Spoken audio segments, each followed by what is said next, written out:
Waislamu tumeingia katika mwezi wa Muharram, mwezi wa kwanza katika kalenda ya Kiislamu, mwezi ambao Mtume sallallahu alayhi wasallam anasema afdalu siyami ba'da Ramadhan shahrullahi al-Muharram, funga bora baada ya kufunga mwezi wa Ramadhani. Funga inayofuatia kwa ubora ni kufunga katika mwezi huu wa Muharram, mwezi wa Allah, mwezi wa Muharram. Hii ndiyo saumu bora. Ukifunga ndani ya mwezi huu, ni sunna kufunga katika mwezi huu, hasa kuifunga siku ya 10 ya mwezi huu ambayo yaitwa yaumu Ashura. Siku ya Ashura ni siku ambayo Nabii Musa alayhi salam alinusuriwa na Allah jalla wa ala kutokana na adui wake Firaun alayhi la'natullah, katika mwezi 10 ndani ya mwezi huu wa Ashura. Mtume sallallahu alayhi wasallam alipohamia Madina alipata habari, alikuwa akifunga Ashura, kisha akapata habari kwamba hata Mayahudi nao wanafunga ile siku. Yeye akasema kwamba la imbadiqitu ila tasi ila alqabil la sumanna tasi, kama Allah atanipa umri nikabakia mpaka mwaka ujao, basi nitafunga kuanzia 9 kisha ndipo nimalizie 10, ili nitofautiane na Mayahudi, tusiwe tumefunga siku moja na Mayahudi. Lakini haya maneno Rasulullah aliyasema katika ule mwaka wake wa mwisho alioishi. Hakudiriki tena mwezi wa Muharram uliofuatia, lakini maneno yake yapo. Kwa hiyo yule ambaye anakusudia kufunga yaumu Ashura, inapendekezwa kwake yeye aifunge kuanzia siku ya 9 mpaka amalizie na ile siku ya 10. Haya masala ya namna za kufunga Ashura tutakuja kuyasoma katika darasa nyingine biidhnillah, kabla haijafika yaumu Ashura. Leo tuko tarehe 3. Tunachotaka kukumbushana hapa kwamba ndani ya mwezi huu pia, kama ilivyokuwa miezi miwili, maadui wa dini wamejitahidi kutia baadhi ya mambo yasiyofaa, uzushi na bid'a. Kuna bid'a 2 kubwa zinazofanywa katika mwezi huu wa Muharram. Kuna bid'a ya kuhuzunika, yani kuna watu mwezi mzima huu kwao ni huzuni tu, na wanaona kwamba wanapata ujira mkubwa sana, na hawaoani ndani ya mwezi huu. Yani ni nuksi kwao kuoana kwa madhehebu yao na itikadi yao. Wenyewe wanaona kwamba ukioa ndani ya mwezi huu basi ni nuksi hiyo ndoa yako. Na hao ni Mashia alaihim la'natullah. Mashia Allah walaani, wao wanasema kwamba kufunga ani kukuoa ndani ya mwezi huu ni jambo lisilofaa, na ndoa ikifungwa ndani ya mwezi huu inakuwa na nuksi. Na wao mwezi huu mzima kwao ni mwezi wa huzuni kama wanavyodai, bali wengine kule bara Arabu wanajikata mpaka visu, wanajichoma visu katika mwili wao, bali wamkuta mtu mzima anamshika mwanae, anachukua kisu, anamjeruhi kidogo kichwani atoe damu. Nini? Mjukuu wa Mtume Al-Husayn radhiyallahu ta'ala anhu alimwagwa damu katika mwezi huu. Naam, Husaini ibn Ali ibn Abi Talib radhiyallahu ta'ala anhuma alipata mtihani wa kuuawa katika tarehe 10 ya mwezi huu pia, mwaka 61 Hijiria. Na waliomuua nkina nani? Tukirudi kwenye vitabu vya Mashia wanasemaje? Nahnu qatalna aliyan wa bani ali bisuyufi hindiyatin wa rimahi wasabbaina nisaahum sabya turkin wa natahnahum fa ayu nitahi. Wenyewe wanasema sisi Mashia ndio tuliomuua Ali ibn Abi Talib na watoto wake Ali, na ndio tuliowateka wake zao utekaji bisuyufi hindiyatin wa rimai, tuliwaua kwa mapanga ya Kihindi na mikuki. Wasabaina nisaahum sabya turkin, na tuliwateka wake zao utekaji wa Kituruki. Wanatahnahu fa ayunitahi, na tuliwachoma kwa mishale na mikuki, uchomaji mzuri ulioje. Wenyewe wanasema hivyo. Fatima Tusughra, mmoja katika ahlu baiti, anasema kwamba thumma antum haulai taz'umuna hubbana ahla albayt faman qatalana ghayrukum, kisha nyinyi mwadai kutupenda sisi watu wa nyumba ya Rasulullah sallallahu alayhi wa alihi wasallam, kwani kuna mwingine aliyetuua isipokuwa nyinyi wenyewe? Sasa hawa mabwana wanataka wafiche hili tukio la kihistoria, wao wenyewe ndio waliomuua, halafu wanataka walisukumizie kwa masunni. Kwa hiyo wao ndani ya mwezi huu wajifanya kuhuzunika. Utawakuta ile siku ya tarehe 10 wataandamana katika maeneo mbalimbali, maandamano yao ya Husaini ya Husaini. Wengine watajiburuza hadi kwenye lami katika baadhi ya nchi huku kwetu, kwa sababu bado watu wa huku kwetu kidogo wana akili vizuri. Sio rahisi kuja ukajiburuza kwenye lami wakakuona kwamba wafanya dini. Kidogo huku kwetu hawajiburuzi kwenye lami, hawajikati na visu. Lakini kule kwenye nchi za wenzetu, baada ya siku ya Ashura hospitali zimejaa watu wenye vidonda.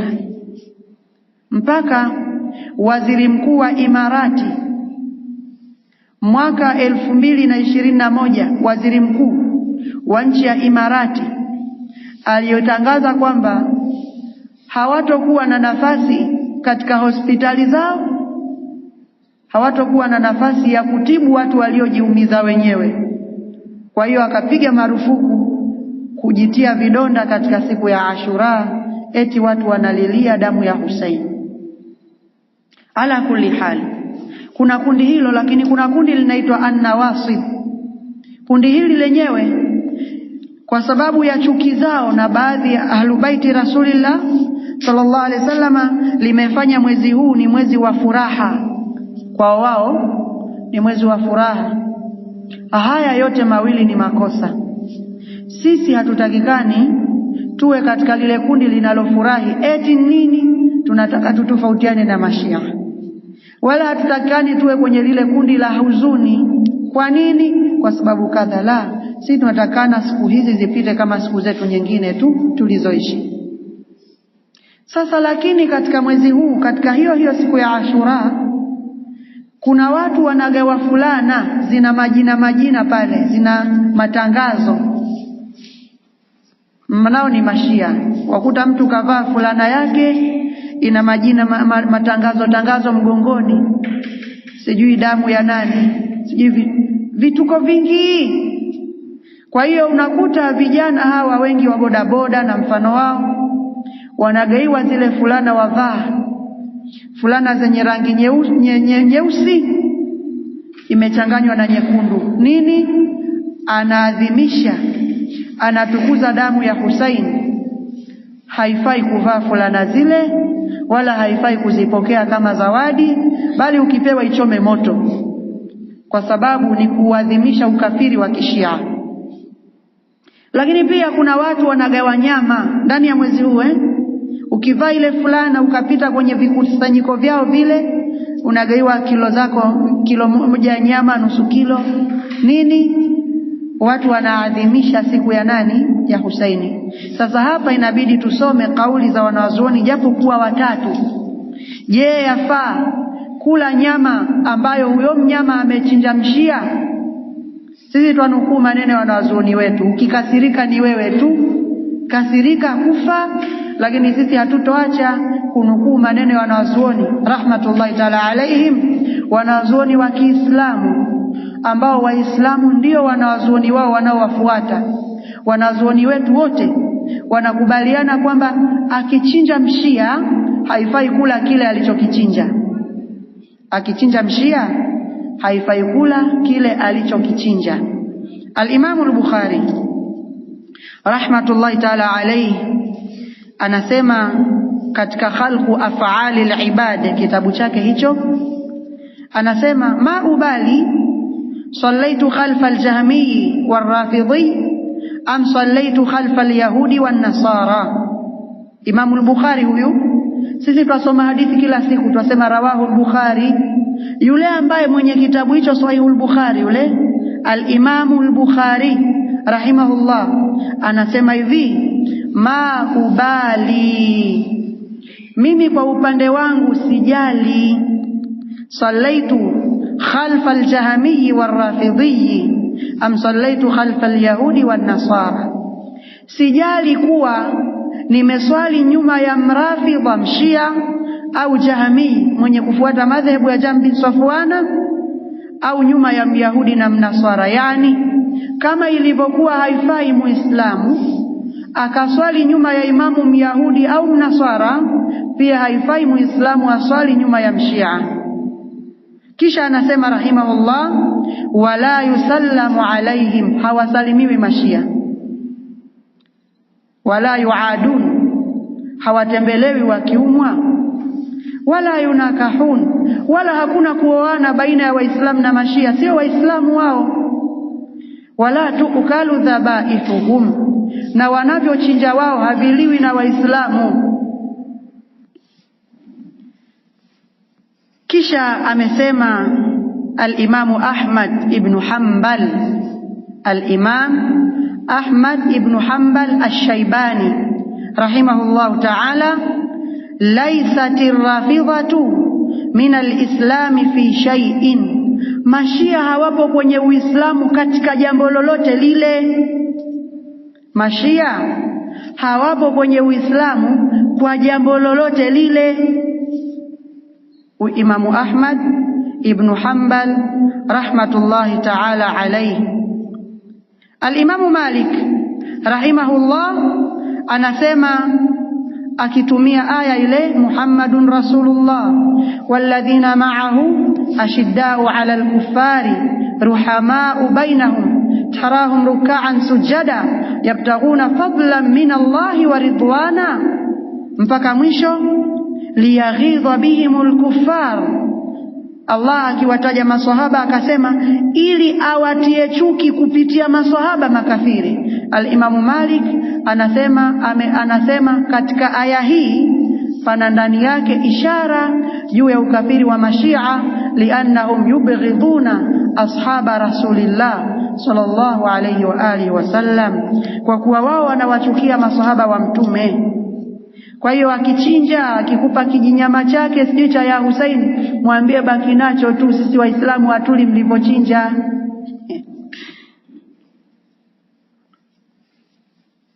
Amesema Sheikh Abdul Aziz ad-Dahlawi baada ya kuwa ameyasoma kwa undani madhhabu ya Kishia katika vitabu vyao, akasema hivi, waqad iktashafa wa man iktashafa aqaidahumul khabitha wa man tawaw alayhi alima an laysa lahum fil islami nasibun wa tahaqqaqa kufruhum ladayhi. Anasema Sheikh Abdul Aziz ad-Dahlawi rahimahullah, na yeyote ambaye atavisoma kwa undani vitabu vya mashia akazijua itikadi zao chafu na vya yale walioyaficha katika uovu, alima an laysa lahum fil islami nasibun, atatambua kwamba mashia hawana nafasi yoyote kwenye dini ya Kiislamu. Watahaqqaqa kufruhum ladaihi, na atathibitikiwa na ukafiri wao. Amesema mwanachuoni Muhammad ibn Ali ash-Shawkani rahmatullahi ta'ala alayhi, inna asla da'wati ar-rawafid qiyadu ad-din wa mukhalafatu shari'ati al-muslimin, hakika asli ya ulinganizi wa mashia ni kuifanyia vitimbi dini ya Kiislamu na kwenda kinyume na sheria za waislamu wote. Wal ajabu kullu al-ajab min ulamai al-islam, lakini maajabu makubwa ya kushangawa ni kwa wale wanaoitwa wanazuoni wa Kiislamu, wa salatinu din, na wale watawala wa dini, kaifa tarakuhum ala hadha almunkari albaligh fi alqubhi ila ghayatihi wa nihayatihi, ni vipi waliweza wao kuacha tu mashia hivi pamoja na uovu wao huu uliofikia upeo katika kuisema vibaya dini na ukomo wa kuitukana dini.